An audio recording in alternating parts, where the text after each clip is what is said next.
away from me. You're disgusting. I said it loudly, clearly, like I was proud of it. He looked up. Old eyes, tired coat. One hand stretched toward me, just asking for a few coins. That's all. And I laughed. My friend laughed too. We walked away. By midnight, that same night, my scholarship was gone. My father's business was unraveling, and the girl I had spent 18 years building had been reduced to a trending hashtag. One laugh, 20 seconds. That's all it took. But here's what I didn't know. Standing on that street corner, feeling powerful. The old man wasn't who I thought he was, and neither was I. This is my story. My name is Leila Rashid. 3 things you need to know about me. 1. I had a full scholarship, 40,000 social media followers, and a reputation at school that people either respected or feared. Sometimes both. 2. When I was 11, my mother caught me giving coins to a street child. She held my hand and said quietly, "Leila, the moment you show softness, people take advantage. Protect yourself first." I nodded. I never forgot it. 3. I genuinely believed that coldness was a strategy, not cruelty. Strategy.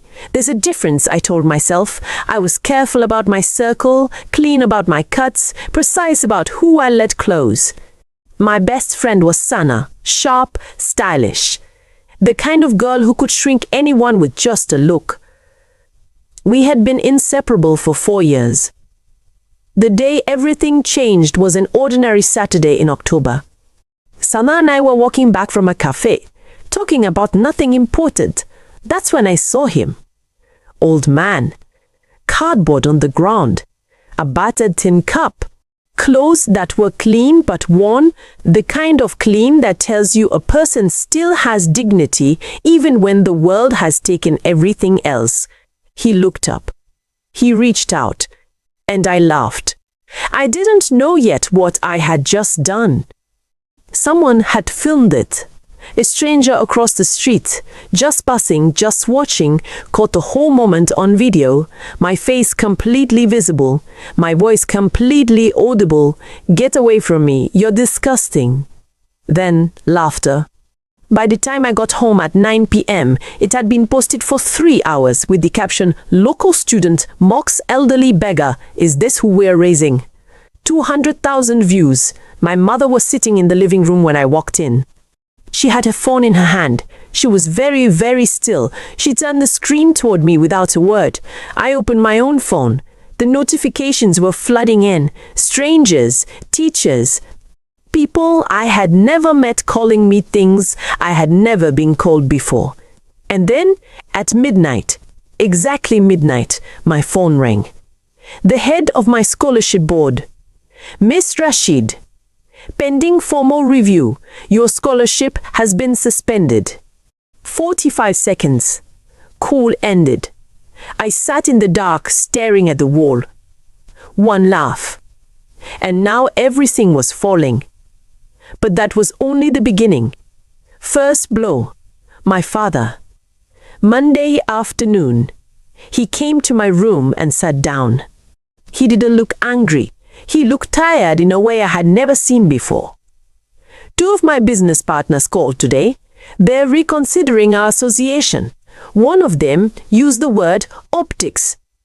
He didn't blame me, but I felt the weight of it sitting between us, filling the room like smoke. He had spent 20 years building his name. I had spent 20 seconds destroying it. What happened next, I didn't see coming. Second blow. Sana. I called her Tuesday morning. 4 years of friendship. I believed she would be there. She picked up on the 3rd ring. "Leila, I can't be publicly connected to this right now. My mom is freaking out. I'm really sorry." She had already unfollowed me on everything, removed every photo of us, reposted one of the angry comments about the video with a crying emoji. 4 years, gone in 48 hours. I sat on my bathroom floor for a long time after that. Not crying, just staring at the tiles, feeling something cold and surgical moving through me, separating who I thought I was from who I actually was. My PR apology video got more views than anything I'd ever posted. The comments were brutal, fake tears. Only sorry you got caught. But one comment stopped me cold. It wasn't even cruel. Just a question. Where is the old man? Did anyone even check if he's okay? I stared at it. In the middle of everything, my scholarship, my father's partnerships, my reputation, I had not once thought about the man whose dignity I had publicly destroyed.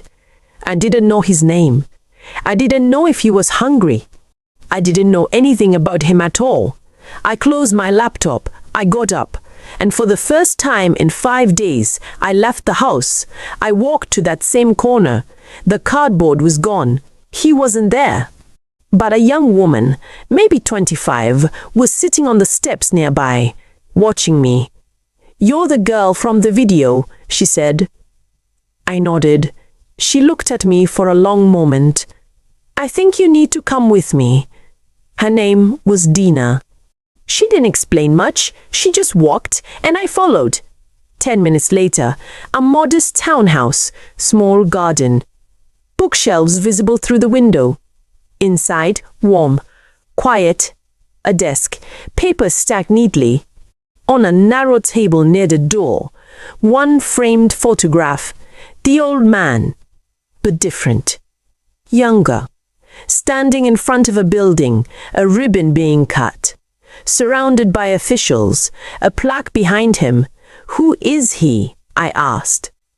Dina sat down. "His name is Mr. Elan Musa. He founded the Musa Education Foundation, 3,000 scholarships in 20 years.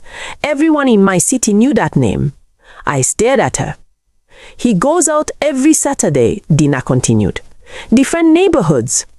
He sits on the street, stretches out his hand. Not because he needs money. He has more than enough. He does it to see who stops, who looks, who laughs." The room tilted slightly. "It's a test," I whispered. "He calls it an observation. 7 years. He keeps a journal. And me?" She was quiet for a moment. "You're not the first person to walk away." She paused. "But you're the first one who came back. No one could have imagined what was about to happen next." Dina gave me tea and asked me to wait. I sat alone in that room. My eyes found the desk, a notebook lying open. I wasn't trying to snoop, but 3 entries caught me before I could look away. March 18th. Teenage boy. Stopped. Gave 50. Asked if I was cold. September tab. Woman. Mid-30s. Walked past. Did not look. October 7. Girl. Brown coat. Said, "Get away from me." Clear voice. Did not look back. And below that, in different handwriting. Smaller. Neater. She came back. Alone. Day 5. My hands were trembling. He had been watching this whole time. He had known the moment the video went viral. He had watched the apology. He had tracked whether I would return. And I had. Not because I knew any of this. Not because I was performing goodness for an audience. I came back because a stranger's comment had cracked something open in me. The door opened. Mr. Elan Musa walked in. Grey sweater, dark trousers, no tin cup, no threadbare coat. The same tired eyes. He sat across from me, poured himself tea, said nothing for a moment. "You came back," he said finally. "I didn't know you'd be here," I said. "I just wanted to know if you were okay." He nodded. "Then say what you came to say." I talked for 10 minutes, not rehearsed, raw. The mother's lesson at 11 years old, the armor I built and called ambition. How even in the middle of my own collapse, my first thought had been my scholarship, my name, my future, not him. He listened without moving. When I finished, silence. Then, most cruelty in this world. he said quietly, doesn't come from evil people. It comes from frightened people who were never told that softness is a form of courage. A pause. Your mother was wrong. Not cruel, just wrong. And you are not who you were last Saturday. My eyes filled. My scholarship was from the Northern Education Council, he said. Yes? I nodded, confused. I have sat on that board for 11 years. The room tilted again. Harder this time. I didn't come to destroy you, Layla. I came, as I always do, to find out who people really are when they think no one important is watching. He leaned forward slightly, and I found out. He made one phone call. Right there. 30 seconds. Professional, quiet. He hung up. Your scholarship will be reinstated by Friday, with a letter of support from the foundation. I couldn't speak. There are conditions, not punishment. Conditions? 6 months volunteering with our partner programs, 1 honest personal essay for our annual journal. And you use whatever platform you've built to speak about this, not defensively, honestly. I nodded. But for the first time in my life, I wasn't nodding to perform. I wasn't nodding to protect something. I was nodding because I actually wanted to. That was the moment I knew something had genuinely changed. The scholarship was reinstated Friday as promised. 2 of my father's partners returned within the month. The third didn't. And my father said, quietly, that he found he didn't miss that relationship much. Sana never reached out. I didn't reach out either. Some doors, once closed, are best left closed. Our friendship had been built on a shared coldness I was no longer interested in maintaining. I started volunteering at one of the foundation's after-school programs in November, a neighborhood I had never had reason to visit before. Kids aged 8 to 12. Loud, bright, curious, funny children who had been given fewer starting cards than me. On my first day, a 9-year-old named Tariq asked me why I looked nervous. Because I am, I told him. He nodded seriously. It's okay. We're all nervous when we start something new. 9 years old, already wiser than I had been at 18. I posted about the volunteering honestly. No perfect lighting, no performance. Just the truth of what had happened, what I had done, what it had cost. People didn't just watch. They wrote back, sharing their own stories of cruelty given, cruelty received, and the long walk back from both. Something in the honesty cracked something open, and slowly, not dramatically, not all at once, the person I had been performing started to dissolve, and the person I actually wanted to be started to breathe.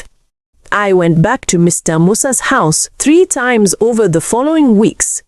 Not for favors, just to talk.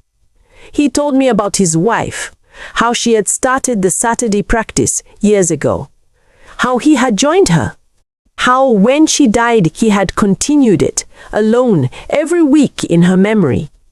She used to say, he told me one afternoon, that you can know the soul of a city by watching how it treats the people it thinks don't matter. I thought about that for a long time. One afternoon I asked him carefully, quietly, of all the people who walked past you all these years, did any of them ever find out? Did any of them change? He was quiet for a moment. He looked out the window. A few, he said, not many. And the ones who didn't change, he turned back to me. They kept walking, built good lives, nice homes, respectable names. A pause. And every Saturday, without knowing it, they walked past me again. I didn't say anything. He picked up his tea. The city is full of tests, Layla. Most people never know they're being given one. I won't tell you I'm a different person. I'm the same person. Same face, same voice, same instincts sometimes. But I know something now I didn't know before. The old man on the corner was not weak. He was one of the most powerful people in that city, choosing cardboard and a tin cup so he could see who you really were when you thought it didn't count. Here is what took me 18 years and one very public humiliation to understand: the moments you think don't matter are the only ones that do. The job interview, the waiter, the cleaner in the hallway, the beggar at the corner. Every single one of them watching. Every single one of them remembering. And somewhere in this city right now, on some corner you've already passed today, an old man is sitting with his hands stretched out, waiting to see what you do.